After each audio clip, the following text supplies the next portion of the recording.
Welcome to The most epic Holly Jolly Christmas Showdown. I'm Amanda Figueroa. And I'm Adriana York, formerly Figueroa. And we are just two sisters who love Christmas and competition. Welcome to the podcast. Welcome. So here we are, now in our third category, Carol of the Bells, which is just fun musicals. We've been singing a lot of songs lately. This is the first in the category? Yes, first one. I'm so lost. I'm in just a world of Christmas movies right now. I know. It feels like we've watched a lot recently. Yeah, and we've been running into issues with some of the movies that we'll explain later, but yeah, it's just been so much with movies. I'm doing a lot of research, it feels like, and then rewatching a lot, because it's just like we would start watching and then life gets in the way, and then we're like, oh, we got to rewatch it because I don't remember what happened in the beginning. Yeah. So, but it's been good. Been enjoying it. But before we get into it, our weekly Christmas cheer. Do you want to start? Sure. So mine is like in a roundabout way Christmassy, but one day this week my daughter woke up with like a fever just out of the blue, and she was just like not feeling good at all, and she was so cuddly, and like, you know, she's not feeling good when she just closes her eyes and falls asleep, because she's not that kind of girly at all. She's like more of like, she like punched out my mom the other day when she tried to put her down for a nap. Yeah, she was feeling better that day. Yeah.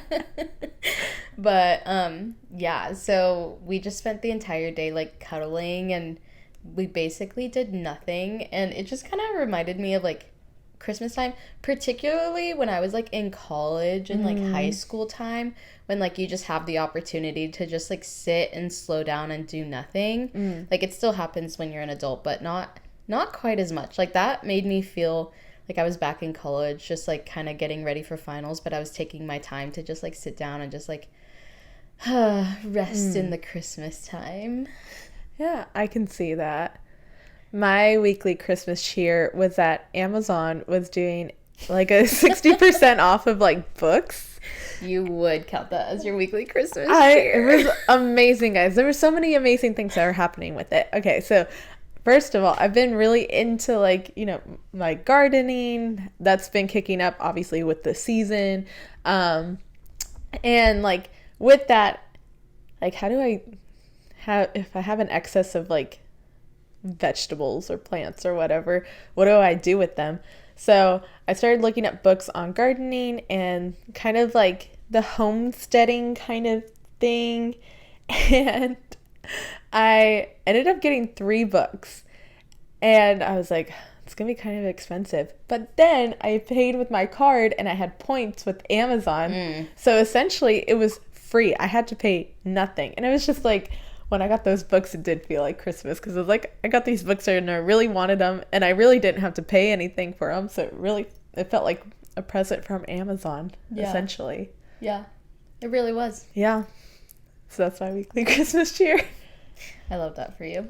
Yeah. Well, before we get into everything, if you're new here, the way that our episodes work is that we are going to go into a pretty detailed summary, but if you don't like spoilers, we're going to be spoiling it because we're going to talk about the end of the movie. So if you don't want to hear about the end of the movie, take a pause here. Today we are looking at Mistletones. You can find it where again? Amazon Prime Video. Oh yeah. And possibly Disney Plus. It kind of goes in and out, so this is one of these iffy movies that when we put it on the list, it was on Disney Plus, and then it got taken off. So just keep that in mind. You may have to rent it. You may have to buy it. If you don't feel like buying it, you can just hold off for a second. Yeah, wait until Christmas time. Or Christmas in July. I feel like it'll pop back up around that time. Yeah. Yeah. But, so, if you don't like a spoiler, go find one of those ways to watch it.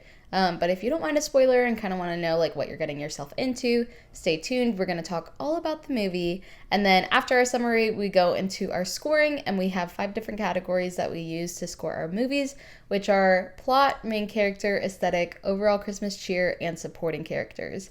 And then at the end, we round it off with a cringe factor, because you have to acknowledge some of the cringe that's in these Christmas movies. And then we round it off with the total and see where it lands. in a category and if it has any chances of going on to playoffs. Yeah. So without further ado, let's look at Mistletones. The Mistletones is a 2012 musical drama featuring Tia Mowry and Tori Spelling. Our opening scene shows our main lady, Holly, rushing to get ready for auditions for her dream Christmas carol group, the Snowbells. The tone is set very quickly as Holly meets obstacle after obstacle on her way to the audition. Just barely late, Holly arrives but is denied the opportunity to audition because of fear, jealousy, something. I don't know. Main girl Marcy has something out for Holly. Yeah, there's 10 minutes left at the venue. And she's like, oops, sorry. Yeah, she's like, we're not doing that. Yeah. But determined to finally make her dream a reality, Holly steps on stage and starts singing anyways. The next day, Holly gets the news that she unfortunately didn't make the cut. So, with the help of her work bestie, AJ, she devises a plan to give equal opportunity to other carol groups and make a singing competition at the mall, stealing the Snowbells' limelight. She then proceeds to create a group with her coworkers, and in their company's warehouse, their first few rehearsals come and go, and Holly isn't confident in their ability to win. On her way home from rehearsal one night, thanks to car trouble, she stumbles into a karaoke bar where her rule-following stickler of a boss is a regular performer. Faced with blackmail of his performance, her boss is forced to assist Holly's group with their performance. Nothing like a good little blackmail on Christmas. Yeah. He's basically tasked to give them some spice. Yeah. Their group, now named the Mistletones, begins to see improvement. Meanwhile, the Snowbells are feeling the pressure from the Mistletones as the competition day approaches. In a last-ditch effort, Marcy approaches Holly with an offer to join the Snowbells. By this point, friendships have blossomed, sparks have flown, and confidence is now reaching an all-time high for Holly. With that in mind, she declines the offer. Competition day arrives, and to Holly's dismay, Nick doesn't show. They pivot and do the performance without him and ultimately lose to the Snowbells. Her boss gets back and calls to explain what happened, but Holly is devastated that she had trusted him with her biggest dream. In an effort to win her back, Nick creates an outdoor performance for the Mistletones. Sparks fly yet again, and Holly gets to see her dream of performing become a reality. And that is the Mistletones. I'm sorry, but it just made me chuckle a little bit when you said her biggest dream is to perform at a mall. I'm sorry. I sat there and I was like, yeah, so ultimately, that's why she was so angry. That's why she was so determined, was because the Snowbells every year do a performance at the mall. And her mom was a Snowbell. And so her mom founded the Snowbells. And she wants to perform at the mall on Christmas Eve. I mean, she technically did perform at the mall because they had the competition. She did. I don't know why she's upset. Bro, your dream did come true. Anyways. Okay, let's get into scoring. Our first category, plot. So I gave the plot 3 candy canes out of 5. I felt like it was very average, It was like a rival group kind of archetype where, there's one group. I feel like you see it a lot, maybe Christmas as well, but also just regular movies where the main girl's like, I want to be in this group. And then there's the jealous leader that's like, no, you're never getting in. And then they just start their other group. I feel like that's a typical, I don't know if it's very typical for Christmas. You're right, maybe. I'm trying to think of another one. Fair. But Bring It On comes to mind. Bring It On. There's this one niche movie that came to mind called Sydney White. And I don't know that. Yeah, but Bring It On, there's 5 movies of essentially that same type. And it's just, I was like, oh, it's a little overdone. I gave the plot 4 candy canes out of 5. Wow. Because I really enjoyed it. And, like, I just loved that it was, like, mostly about competition. Of course. I loved it. Was so competitive. Like, Marcy was sassy, and she's like, no, I'm going to win this thing. And then Holly was like, no, I'm going to make sure I perform at a mall on Christmas Eve. Because it's my lifelong dream. So I really enjoyed it. Like, I can't think of another Christmas movie that has competition like that. Because, like, there's, like, you know, house decorating competitions. Yeah. In movies. Uh-huh. But that's not always, like, the main thing. I do know one that's like that, but it's not often. You're right. What movie? It's a Hallmark one. You know, can't really remember the name of it. It's just one of those ones that I've seen quite often. It's like 2 teachers, and they're fighting for the Oh, yeah. Because the schools merge, and so they're fighting for the music teacher position. Was that it? Oh. You're probably thinking about the one where they have, like, the cookie baking competition. Maybe. Yeah. No, it's definitely a music something. But I just didn't know that they were fighting for the music teacher. Yeah, it's a guy and a girl, right? No. This is 2 women. No, I'm thinking the cookie baking. Yeah, I was like, what? Yeah, you are. They do end up singing randomly. But no, there's one that's literally about 2 teachers that are fighting for the music teacher position. So they get their students in their classes to compete in this musical competition. That's wild. Yeah. But anywho, yeah, I enjoyed that there was, like, competition, and that was, like, the main focus of it for the most part. And I liked that they didn't win at the end. I do like that. I just felt like there could have been so much more to be done. Like, I felt there could have been a lot more meat, absolutely. But for the plot and the timeline of it, I think it was good. I wish there was more. And then there was like these almost subplots. They weren't quite subplots, but they were almost subplots. I can agree with that. It was unnecessary. And I'm like, why do we need to know? Well, because there wasn't much depth to the movie. There wasn't much meat on the plot. So they needed to do a little bit more on that end so that we didn't have these almost subplots. Yeah, well, I liked that it was so competitive. That's fair. I just wish there was more. Yeah. Okay, next category. Main character. So I said it was Holly. Yeah, same. Just Holly. Yeah. I gave her 3.5 candy canes out of 5. I did as well. Yeah.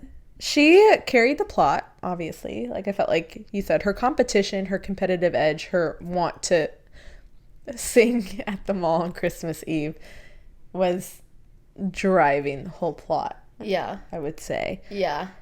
That's what I liked about her, but then also that's what I didn't like about her. Yeah. That she was so obsessive about this, and, like, that's all she cared about. And then she was kind of fake with her group. Yeah. Like, after rehearsal one day, she was like, oh my gosh, great job, guys. That was amazing. And then AJ was like, oh, do you think, like, we stand a chance? And she said, absolutely not. Like, we're horrible. And I was like, yeah. Bro, 2.5 seconds ago, you said that they were amazing. I will say she never felt like she had the right emotions at the right time. Yeah. You know, like, I just think about when there's one part where she slips on ice and, like, her car spins out, and that's where she ends up at the bar. But, like, in the car, she's literally, like, almost, like, fake screaming. Like, it's kind of comical. It's like, ah! And it's, like, not, like, really, like, scared. And then she comes out of the car, and she's, like, just getting ready to cry. And I'm like, I thought this was more of a comical scene, and now it's, like, why is it so sad all of a sudden? Yeah. And you're like, what? I felt like the anger towards Nick was, like, not enough. Yeah.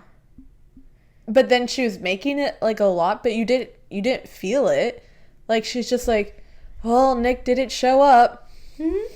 Yeah, she was a little fake. I was like, I understand being calm, But I would like to see a little bit more, I don't know, frustration, anger right before you go on and like your main guy is like not showing up. Yeah.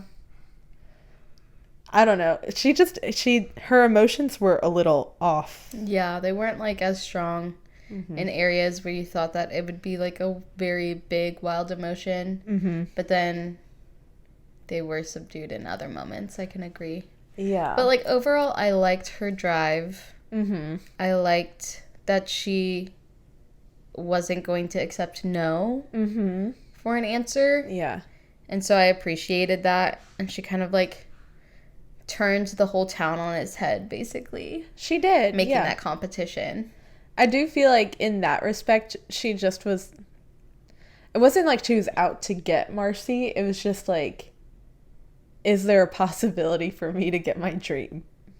And so I do appreciate that part of her. Yeah. Like I said, she drove the plot, so I had to give her, more than average because it was really her want to sing at the mall on Christmas that made the plot.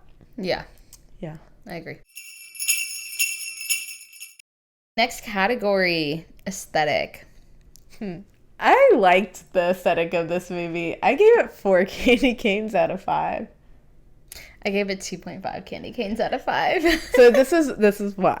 It was cheesy, but it was Christmassy, and I loved it. It was just like so cheesy that I actually enjoyed it. That's funny. Well, as we all know that I score anything Christmas related in overall Christmas cheer, but you use the decorations and aesthetic. Yes. So that's why it's got a bigger score. I'm convinced. Yeah. But it is. I love the decorations. and I'll address those later. But the outfits, bro, it is so 2012. Yeah. And the issue is, like, I didn't notice it as much with the guys, but, like, with Holly and, what was the other coworker's name, the female? Is it Kathy? Kate? Something like that? The other girl. Yeah. Their outfits were just, like, all over the place. Like, it wasn't consistent. That's true, yeah. Like, they would be wearing, like, one style and then a completely different style. And you're like, wait, what year is it now? Like, yeah. I'm confused. So that was tough for me. And then the outfits were just... Whoa, her audition coat. She wore it a few times. I didn't like that one. It made her look huge. What even is it? It's not a pea coat. It's a poncho? Yeah, it's like a poncho that has buttons that kind of look pea coat-ish. Or a parka. Is that what a parka is? I have no idea. But it ain't cute. It ain't. Well, I think she had more than one because I don't remember seeing that particular one again. It was red. I remember it. Yeah, but there was another one that she wore at the end that was shorter, and it was like red, black plaid. And so I think she had multiple parkas. That's awful. Yeah, Because if they're they were called not parkas, flattering. I don't know what they are called. Yeah. Other than that, like, the warehouse was just kind of warehousey. The bar was like cute, but aside from all the Christmas decorations, like, they didn't really stand out to me. And you know one issue that I do have with the aesthetic? What? Is at the very beginning of the movie, she, like, falls out of the shower. Yeah. And her hair is, like, she looks completely dry, and I think she's already in a robe. Like, she's on the floor like she just fell out of the shower, and she's, like, in a robe.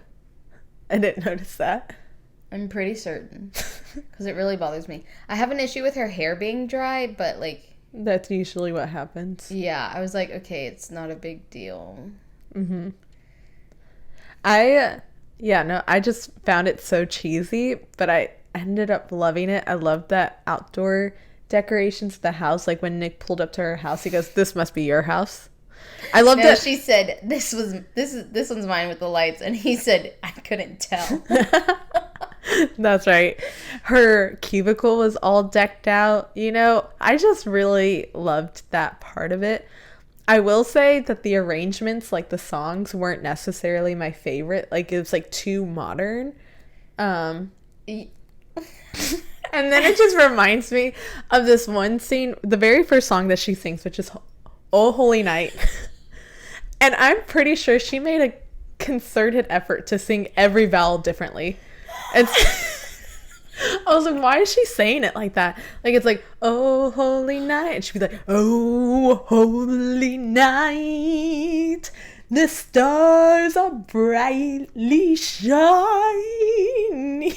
And I'm like, why are you singing it that way? It's like every vowel was just completely different. And I was like, and then I mean, it's gonna show up later, but it's like the spotlight, all of it. Oh my gosh, that scene, I watched it a few times. Every single time I just busted out laughing because it is so cringy. Yeah. I mean, so that part was like, why are you singing so it like dramatic. Yeah, all of it. that? Yeah. And the people watching her audition and sing, it was so dramatic. That's how they looked like. They were like, "Oh my gosh, she's an angel." Yeah, it was wild. Yeah. I was laughing so hard when you mentioned the musical arrangements because I did make this note, like, so the Snowbells are all white women. And the Mistletones have some color. Yeah. Yeah, they do. And tell me why the Snowbells with the all white women have like the more hip-hoppy, jazzy type arrangements. And Yeah. it's the Mistletones that has like just the very basic pop arrangements. I was gonna mention though, Tori Spelling, I don't know if she sang all the songs. If she sang at all. Because when it came to the 12 Days of Christmas remix that they did, at one point, she had like this very distinct, like kind of run. Like, what is it? Soprano? I don't know. Like falsetto. I don't know musical terms. She sang in a higher key. But then all of a sudden in that one, when she's coming through the church doors, it is like soulful and it does not sound like her voice at all. And I'm like, it sounded as if she should have some color and she didn't. And that's not how she sang the rest of the movie. Like, I was like, who's singing for her? Next time, go back and watch it. Because I'm like, that doesn't sound like her at all. Yeah. It's like you hear her in other parts and I'm like, who is that singing? It was so funny. I was like, wait, why are they singing this song like this? And they're singing that song like that. Like, you would think it would be a little reverse. A little reversal, you know? It was funny. But anyways, it was cheesy and I loved it. And that's why I gave it 4 candy canes out of 5. It's funny. Overall Christmas cheer. What'd you give it? I gave it 2 candy canes out of 5. Huh. I was being generous and I gave it 3 candy canes out of 5. Yeah, that's very generous because my 2 really only came from the decorations. That's fair. Yeah, I don't... I could change it. I'm not going to change it. I could change it. I don't know why I gave it 3. I could change it. I'm not going to. I'm not. No. I feel like just for the consistency's sake, I already scored it, and I'm going to stick to my score, even though I don't agree with it right now. Fair. Yeah. I felt the movie had a selfish note pretty much the entire time. Did it? Did it. They might as well have called it The Selfish Tones. I'm just kidding. It was just all about me, me, me, me, me, me, me, me, me. Everyone's like, it's me, me, me, me. Yeah. There was blackmail involved. It's not usually a fun time when blackmail's involved. My job promotion that I wanted. Oh my gosh, Nick. We'll get into him later, but yeah, he was awful. It was a very, inward focused movie. Like, everybody was only concerned about themselves. So really, as far as Christmas cheer went, the decorations were really good. Yeah, I think it was more so of, I think nostalgia played a role into it. It came out in 2012. I think I really liked it at the time. What was I? I was 13. So, I mean, I didn't quite understand how selfish the movie was, but I loved it when it first came out. So I think that played a role in my score. But yeah, it wasn't Christmassy. Well, it was Christmassy. It wasn't in terms of decoration and it was songs. set around Christmas. Yeah. That's about it. But it wasn't about that gift giving, loving each other kind of dealio. Even Holly. Yeah. She wasn't so holly jolly. Despite her name. Yeah. She was very selfish as well. Yeah. Yeah. I agree. So that's why I gave it 2 candy canes out of 5. But I really did like the paperclip Christmas tree that AJ made for her. Yeah. That she had to disassemble herself. Yeah. AJ, old jerk sometimes. I know, seriously. But I love the houses, the decorations again. Just the house in general, like her sister's house. Mm-hmm. I felt like I think about the banister.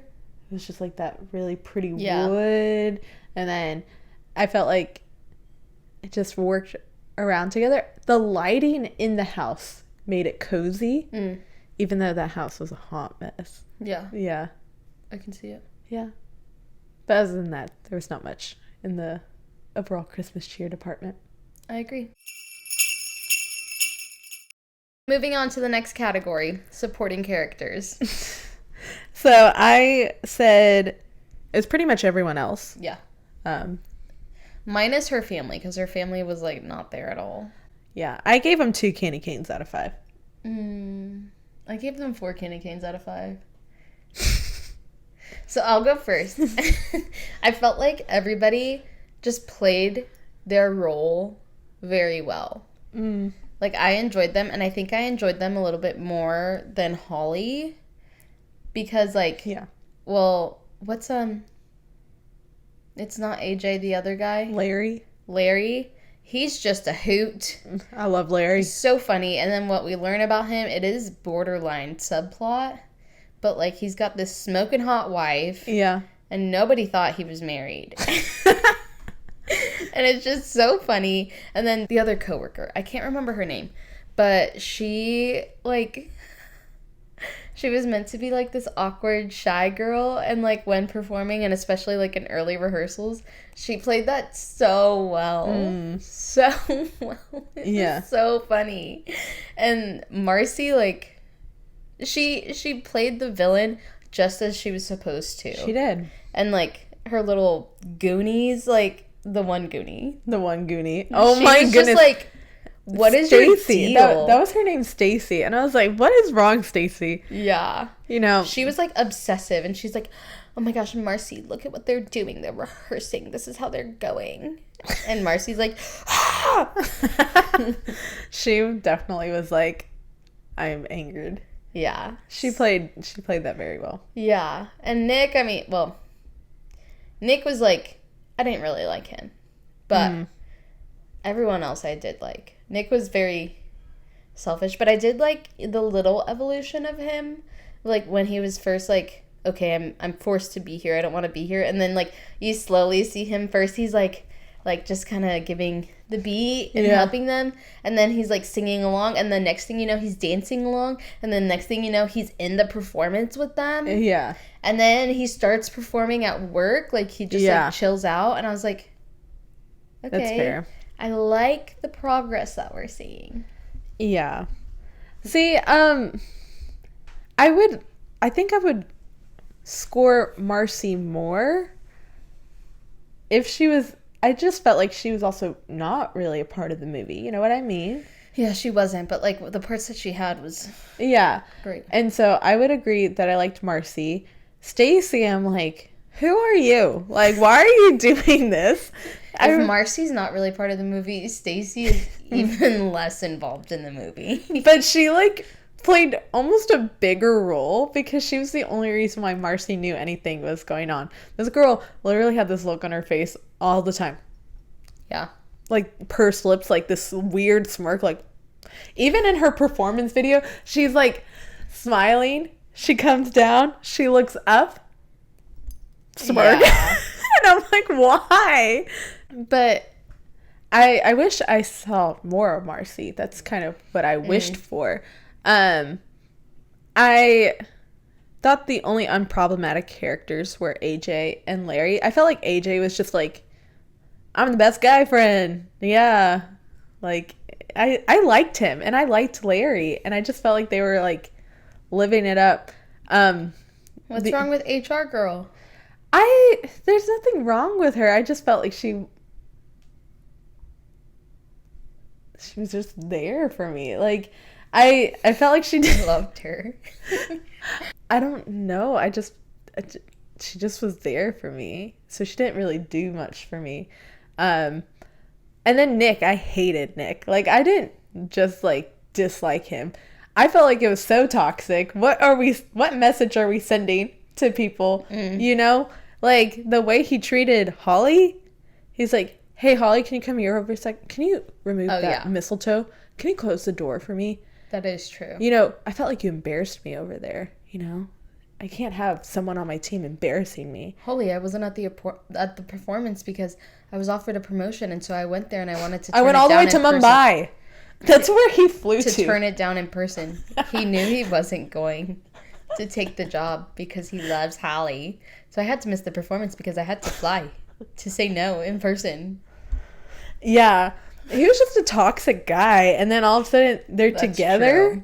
I forget about that. And I'm like, what are we sending? What message are we sending? Like, we're not going to deal with those toxic men, you know? So I don't like him because he's obviously the heartthrob of the movie. He's going to end up with her, but he's so toxic. Yeah. And, yeah, you saw that evolution, but then I was like, you little faker.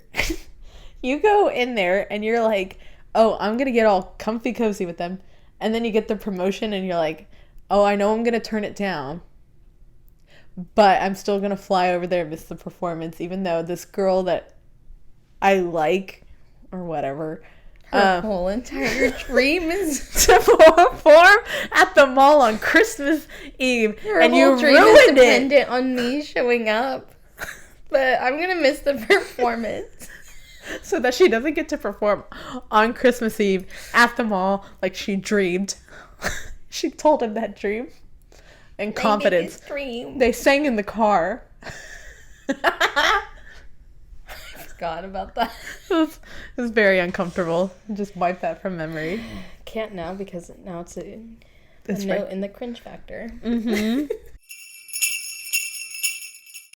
So I gave the Mistletones a total of 15.5 candy canes out of 25.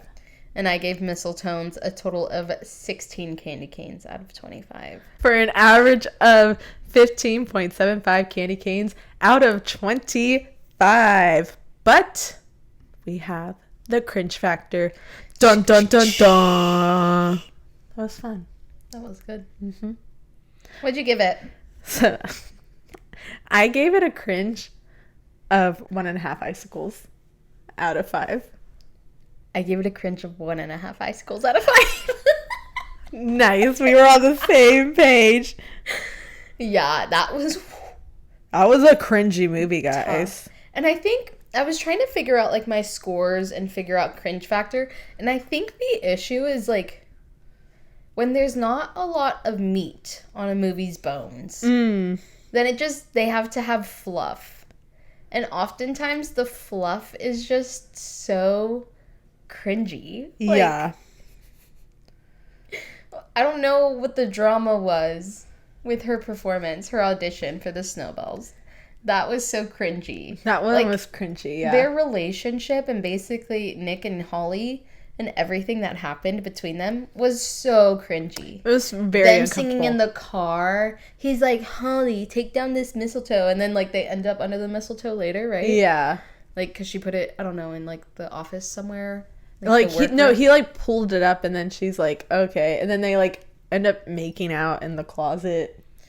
And then like the HR chick, she goes up to Nick, her boss, and she's like, hey, I need to see you in my office on Monday. We need to talk about like employee boss relationships or whatever. Oh, no, she didn't say relationships. It would have been better. Or making out. Employee boss makeout sessions or something like that. Yeah, that was disgusting. I was like, what are we? 12?